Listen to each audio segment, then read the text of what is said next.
Iran ने जनाब America से कहा निकलो यहाँ से, तुम्हारे साथ बातचीत अब नहीं हो सकती। ईरान ने जनाब मुज़ाकरात जो है वो रोक दिए हैं। इजरायली वज़ीर आज़म बेंजामिन नेतन्याहू ने अमरीकी सालसी में होने वाले जंगबंदी मुआहदे को किसी खातिर में ना लाते हुए अपनी फोर्सेस को लबनान के दारुल हुकूमत में ताबड़तोड़ हमलों का हुक्म दिया। डोनाल्ड ट्रंप ने अलबत्ता कहा है कि उनकी इजरायली वज़ीर आज़म नेतन्याहू से एक इंतहाई मुफीद टेलीफोनिक गुफ्तगू हुई है। बेरूत की जानिब कोई फौज नहीं भेजी जाएगी। जो फौजी दस्ते रवाना हो चुके हैं उन्हें वापस मोड़ दिया गया है। बॉलीवुड अदाकारा जैकलिन फर्नांडिस की मुश्किलात में एक दफा फिर इजाफा हो गया है। 200 करोड़ भारतीय रुपए की मनी लॉन्ड्रिंग केस में अदालत ने उनके खिलाफ जो है वो इल्जामात आयद करने का जो है हुक्म दिया है।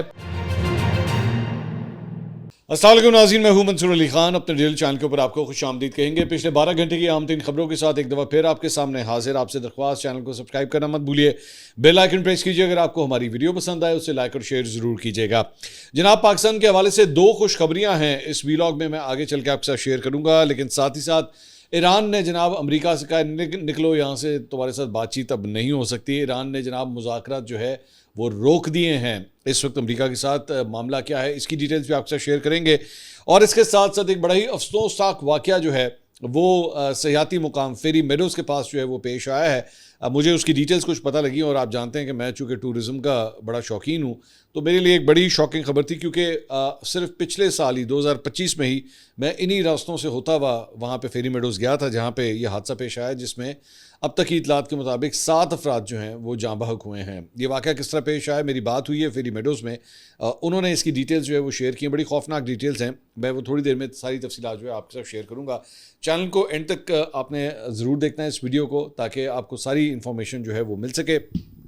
और साथ ही साथ हमारी जो सब्सक्रिप्शन है जिसकी मैं आपसे रिक्वेस्ट करता रहा हूँ, वो इंशाल्लाह बड़ी जल्दी हम 32 लाख सब्सक्राइबर्स के टारगेट की जानिब जो है वो रवा दवा हैं और आपकी मदद से इंशाल्लाह जल्दी अचीव करेंगे। सबसे पहली बात तो ये कि जनाब आज मंगल का दिन है और इमरान खान साहब से आज मुलाकात का दिन है। आज का दिन जो है वो बड़ा इंपॉर्टेंट है इस वजह से कि लास्ट टाइम ईद से पहले जो चीफ मिनिस्टर थे खैबर पख्तूनख्वा के सुहेल अफरीदी साहब और अलीमा खान साहिबा, उन्होंने मिलकर एक प्रेस कॉन्फ्रेंस की थी और उसमें उन्होंने कहा था कि जनाब 2 जून को मुलाकात का दिन है हमारा, और अगर 2 जून को हमारी मुलाकात ना करवाई गई तो मामला जो है वो काफ़ी ज़्यादा सीरियस हो जाएगा। आज के दिन के हवाले से एक्चुअली एक और पॉलिटिकल एक्टिविटी भी है अडयाला जेल के बाहर, जो कि देखने से ताल्लुक़ रखेगी। बहरहाल जो पाकिस्तान तहरीक इंसाफ की 6 वकला की फ़हरिस्त है वो जारी की गई है और उस फ़हरिस्त में फैसल मलिक, ताबिश फ़ारूक, अली एजाज भुट्टर, बाबर अवान, हसनैन सुंबुल और बिलाल उमर बोदला, उनका नाम जो है वो शामिल किया गया है। और साथ ही साथ जो पॉलिटिकल एक्टिविटी है जो बहुत ज़रूरी है, शौकत यूसुफजई साहब कल रात को मेरे प्रोग्राम में तशरीफ़ लेकर आए हुए थे, तो उनसे बात हो रही थी। ये जो पार्लिमानी पार्टी का इजलास हुआ था जिसके अंदर बहुत से लोग गैर हाजिर थे। अब मुख्तलिफ नंबर्स आ रहे हैं, कोई कह रहा है 20 थे, कोई कह रहा है 25, कोई कह रहा है 30, कोई कहता है 35, जबकि शेरज़ा मरवत साहब भी उसी प्रोग्राम में मेरे साथ थे। उन्होंने कहा 40 अफराद जो है वो नहीं आए इसके अंदर, इस लिस्ट में से 90 में से 40 लोग जो हैं वो नहीं थे। आई डोंट नो कितने लोग नहीं थे, लेकिन शौकत यूसुफजई साहब ने उसको, मैंने कहा जी शौकत यूसुफजई साहब आप बता दीजिए कितने लोग थे, तो उन्होंने कहा जी 8 से 10 कम थे।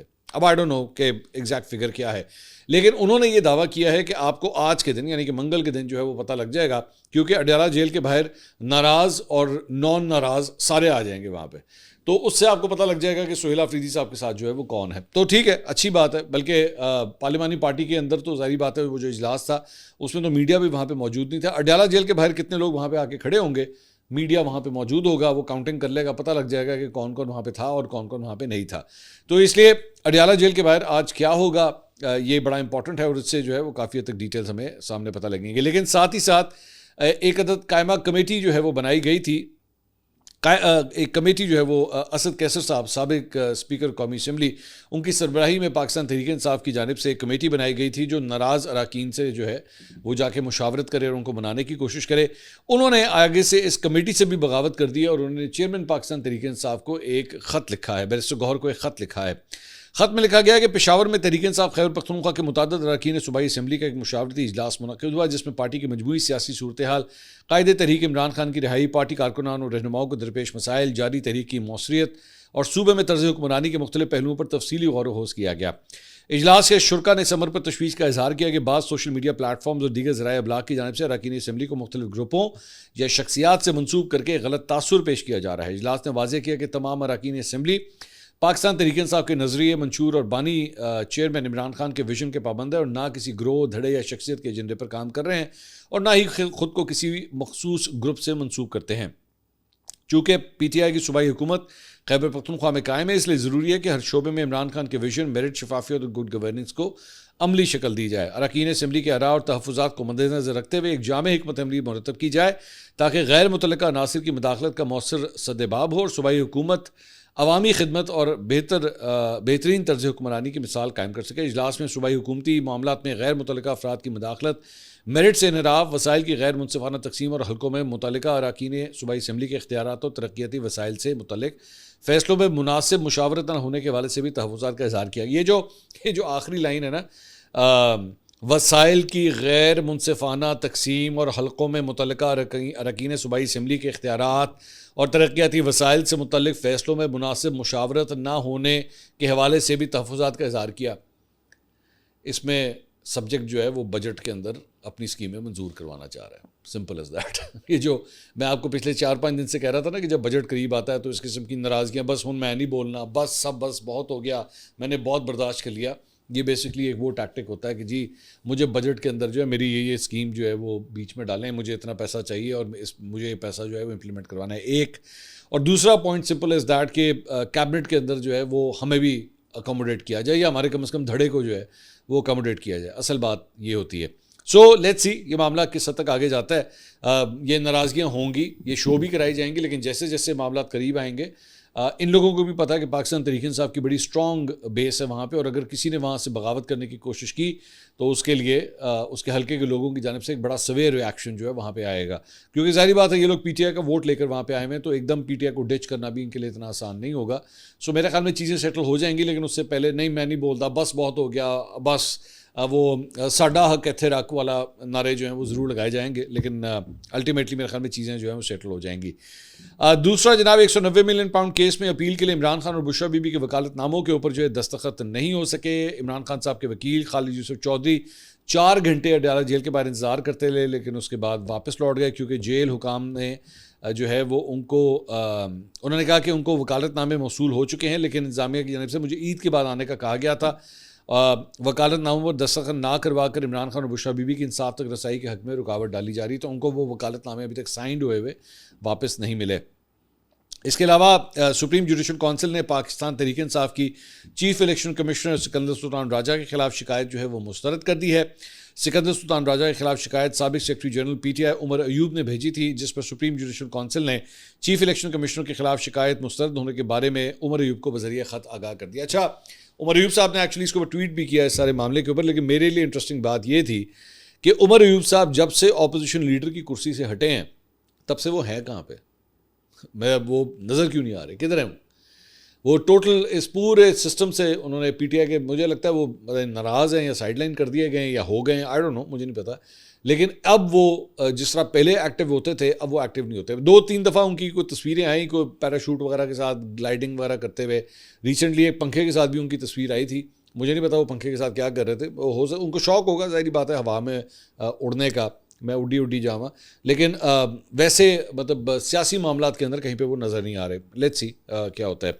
इसके अलावा इंटरनेशनल खबरों की तरफ जाने से पहले और जो पाकिस्तान के लिए खुशखबरियाँ उस तरफ जाने से पहले एक बड़ा अफसोसनाक वाक़या जो है वो पेश आया है। कल ये वाक़या पेश आया है। हमारे माशाल्लाह टेलीविज़न चैनल्स जो हैं वो उसको चिल्लास जो है वो रिपोर्ट कर रहे थे। चिल्लास में जो है वो जीप गिर गई है और उसकी वजह से जो है वो 7 अफराद जाँ बहक हुए हैं, जबकि एक्चुअली ये वाक़या जो है वो फेरी मेडोज़ के ट्रैक के ऊपर आया। फेरी मेडोज़ और चिल्लास के दरमियान तकरीबन 1.5 घंटे मुसाफिरत का फ़र्क है, फॉर गॉड सेक। रिपोर्ट करने से पहले जो है ना किसी लोकल रिपोर्टर से या लोकल शख्स से पूछ लिया करें कि एक्चुअली चिल्लास किधर है और फेरी मेडोज़ का रोड किधर है।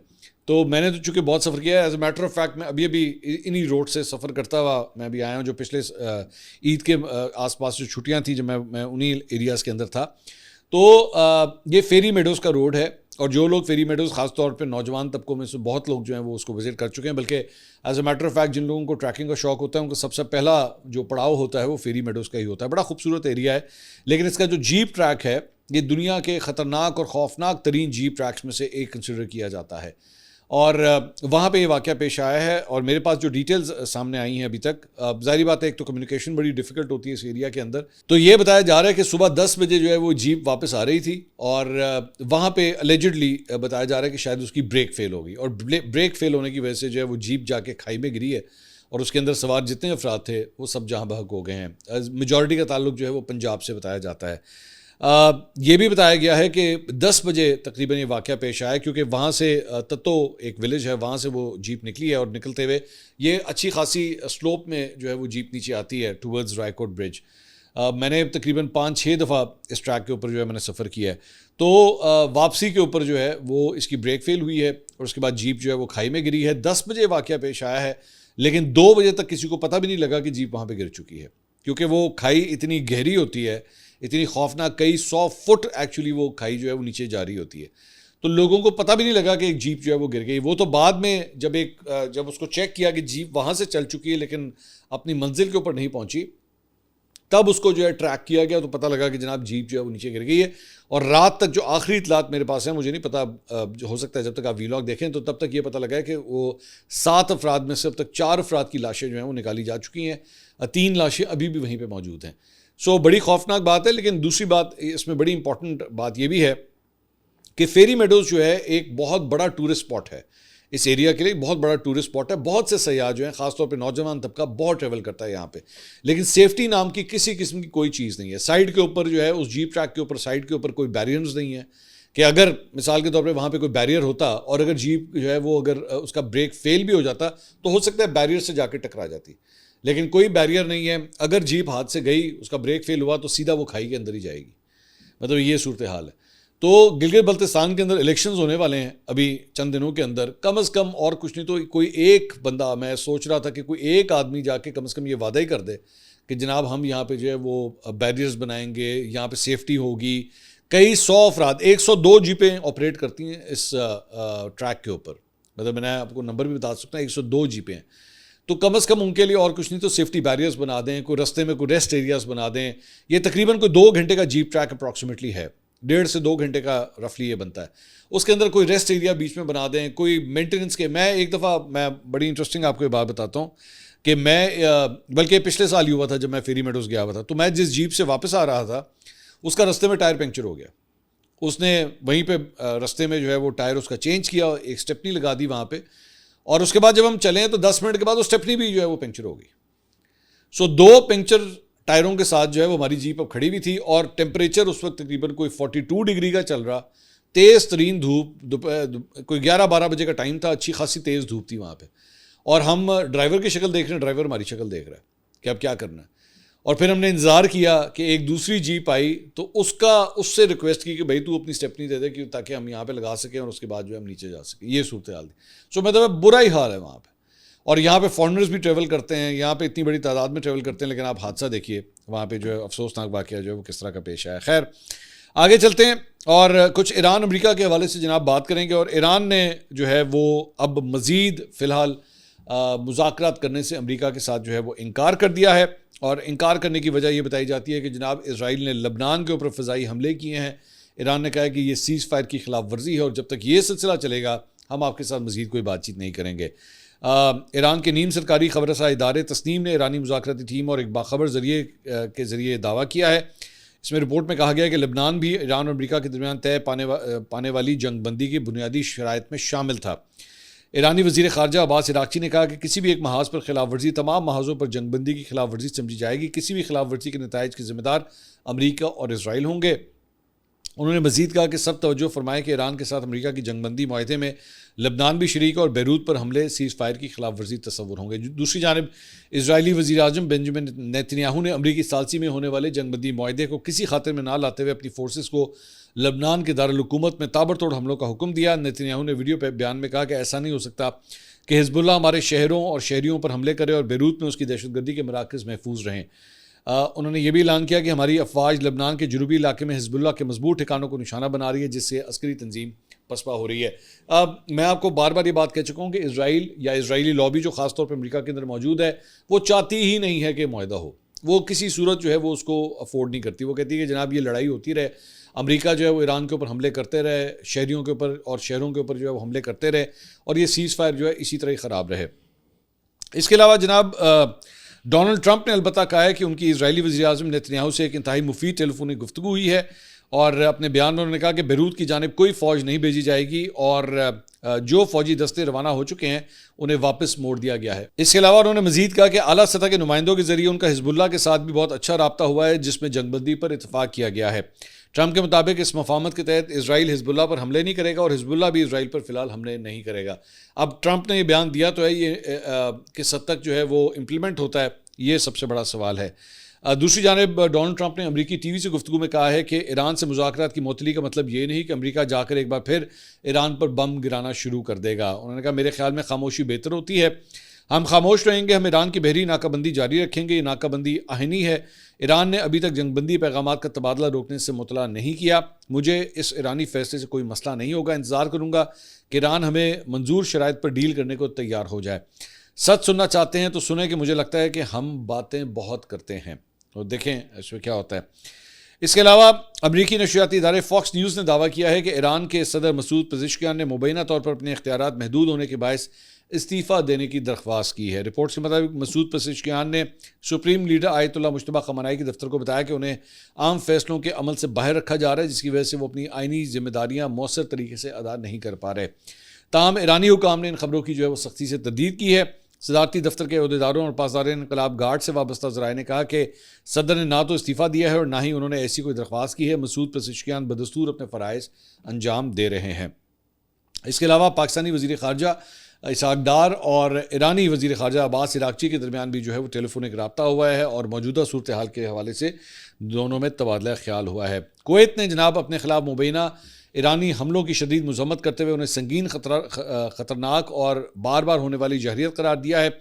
कुवैती वज़ारत ख़ारजा ने सोशल मीडिया प्लेटफॉर्म एक्स पर जारी बयान में कहा कि ईरानी हमले मुल्क की सलामती और इस्तेहकाम पर बराह रास्त हमला है। ये कार्रवाइयाँ बैन अल-अक़वामी क़वानीन अक़वाम मुत्तहिदा के चार्टर और सलामती इस्तेहकाम पर बराह रास्त हमला, ये कार्रवाइयाँ जो है वो अक़वाम मुत्तहिदा के चार्टर और सलामती कौंसिल की करारदाद की खुली खिलाफ वर्जी है। इन हमलों से न सिर्फ मुल्क की सलामती को ख़तरात लाहक हुए हैं बल्कि शहरियों और अहम तनसीबात की हिफाजत भी ख़तरे में पड़ी है। दूसरी जानिब पेरिस में होने वाली जनाब यूरोप की सबसे बड़ी असलहा नुमाइश में इसराइल की शिरकत पर पाबंदी आयद कर दी गई है। इजरायली मीडिया के मुताबिक फ्रांसीसी हुकूमत ने पाबंदी के फैसले से इसराइल की वजारत दिफा को भी आगाह कर दिया है। इसके अलावा फ्रांसीसी बहरिया ने आलमी पाबंदियों की जद में आने वाले एक रूसी ऑयल टैंकर को कब्जे में ले लिया है। फ्रांसीसी सदर मैक्रोन के मुताबिक ये कार्रवाई इतवार की सुबह बहर ओकेनूस में की गई, जिसमें बरतानिया समेत मुतअद्दिद बैनुल अक़वामी शराकतदारों ने जो है वो ताउन भी किया।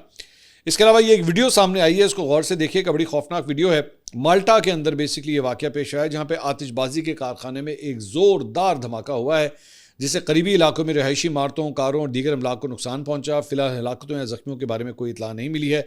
इनिशियल रिपोर्ट्स ये कह रही थी कि कोई जानी नुकसान नहीं हुआ है, लेकिन खौफनाक, बड़े ही खौफनाक किस्म का ये धमाका था।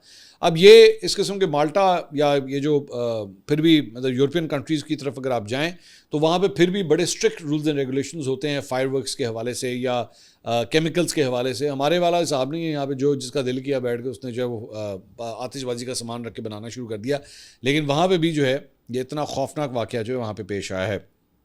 इसके अलावा सोशल मीडिया के ऊपर जो है एक टॉपिक इस वक्त डिस्कस किया जा रहा है। ड्रग डीलर पिंकी जो कोकेन क्वीन है उसके हवाले से कहा जा रहा है कि शायद उसके हवाले से एक ड्रामा बनाने की जो है वो तैयारी की जा रही है।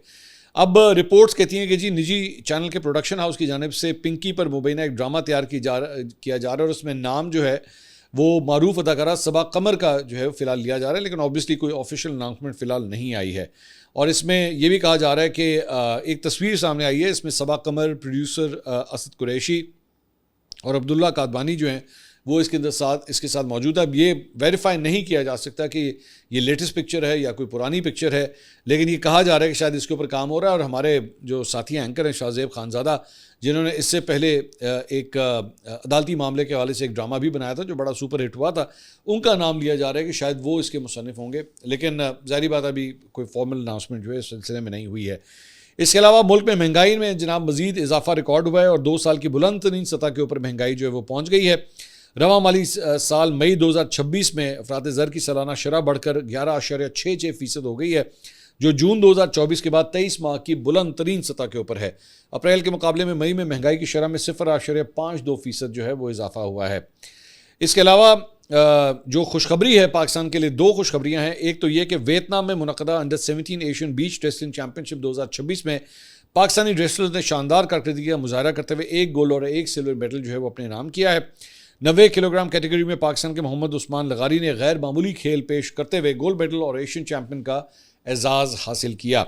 उन्होंने पूरे इवेंट में नाकाबिल शिकस्त रहते हुए इब्तदाई मुकाबले में मेज़बान वियतनाम के हरीफ को शिकस्त दी, जिसके बाद मंगोलिया और चीन के रेसलर्स को भी उन्होंने हराया है। और दूसरी खुशखबरी पाकिस्तान के हवाले से ये है कि इंटरनेशनल क्रिकेट काउंसिल ने पाकिस्तान को एक और मेगा इवेंट की मेज़बानी दी है।